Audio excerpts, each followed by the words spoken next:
Vieillissant face à la concurrence, Renault a renouvelé en 2021 son utilitaire à succès et comme son prédécesseur, ce Kangoo est également proposé en mode 100% électrique depuis quelques mois.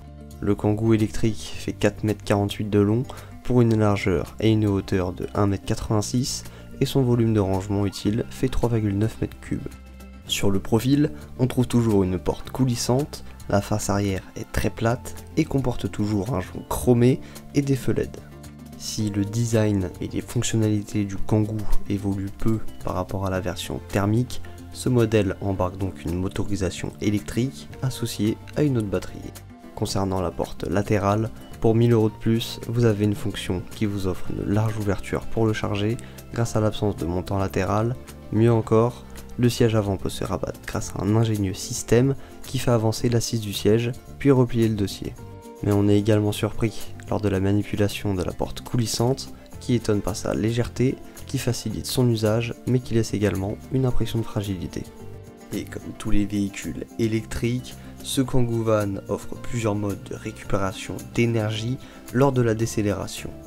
Ce Kangoo E-Tech électrique est très proche de la version thermique, on retrouve bien sûr le même tableau de bord, si ce n'est l'instrumentation qui s'adapte au mode électrique. A l'instar de la version essence ou diesel, ce Kangoo électrique se révèle être un vrai utilitaire à vivre. A l'intérieur, les zones de rangement sont nombreuses, avec notamment cette boîte à gants Easy Life qui s'ouvre comme un tiroir, ce bac de rangement central profond entre les deux sièges et les espaces de rangement sur la casquette du tableau de bord. Comparé à son prédécesseur, en un peu plus de 10 ans, les progrès sont vraiment énormes. En termes de confort déjà, la différence se fait nettement sentir. Ce Kangoo embarque une batterie de 45 kWh et un moteur électrique de 90 kW soit 120 chevaux, ce qui lui permet d'avoir une autonomie annoncée de 290 km. Et quant à la prise de recharge, elle s'effectue par l'avant sous le clapet du logo Renault.